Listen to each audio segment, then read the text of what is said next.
আজকে আমার দিনের শুরুয়াত হয়েছে সকাল 5:25 আর আমি বেরিয়ে পড়েছি কুমড়া বাজার 5 ঘড়িয়া ঘুরে আমি এখন চলে যাচ্ছি বাড়ি গিয়ে ফ্রেশ হয়ে আমার যেতে হবে কাজে, তার জন্য একটু তাড়াতাড়ি যেতে হবে। আর সকালবেলা কাজে এসে পেয়ে গেলাম একটা মিষ্টি, এটাকে আগে খেয়ে নি। ভালো মনে কাজ করছিলাম, চলে গেল কারেন্ট, চলে আসতে হলো আমাদের মাঠে। এসে দেখি নয়ন ভাই এই বাইকটা চালাচ্ছে, আমার খুব ইচ্ছে হলো আমিও মেরে নিলাম মাঠে এক পাক।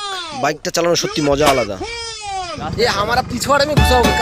তারপরে শুনতে পেলাম আজকে আর কারেন্ট আসবে না, চলে যাচ্ছি বাড়ির দিকে। আমরা পৌঁছে খাওয়া দাওয়া করে চলে এসেছি আমি আমবাগানে। প্রচুর ঠান্ডা পড়েছে, আগুন জ্বালানোর চেষ্টা করছি আমরা। তার মাঝে এই ডেলিভারি বয় ফোন করে দিয়ে গেল আমাকে এই পার্সেল। এই পার্সেলের ভিতরে কি আছে আপনাদের একটা আলাদা ভিডিও বানিয়ে আমি দেখাবো। আর এইসব করতে করতে হয়ে গেছে বিকেল, এখন যাবো আমি ফুচকা খেতে। আর টুকাই ভাই ভালোই ফুচকা বানায়, যারা খেয়েছে তারাই বলেছে খুব সুন্দর। বাহ কি বাত। ফুচকা খেয়ে চলে এসেছি আমার ফেভারিট জায়গা, যেখানে এসে দেখি সুমিতরা রান্না শুরু করে দিয়েছে মাংস। আমিও এসে এদের সাথে হাত লাগিয়ে দিলাম, 1-1.5 ঘন্টা এখানে বসে টসে খাওয়া দাওয়া করে টোরে তারপর চলে যাচ্ছি আমি বাড়িতে। আজ পুরোটা দিন আমি কাটালাম এই সব করেই। তো বন্ধুরা, ভিডিওটা যদি ভালো লাগে অবশ্যই করে লাইক কমেন্ট শেয়ার করে দেবেন, আর যারা নতুন আছেন অবশ্যই করে সাবস্ক্রাইব করে দেবেন আমার চ্যানেলটা। তো আপনাদের সাথে খুব শীঘ্রই দেখা হচ্ছে আবার এরকম কোনো শর্ট বা লং ভিডিওতে। ততক্ষণ ভালো থাকবেন, বাই বাই, গুড নাইট বন্ধুরা।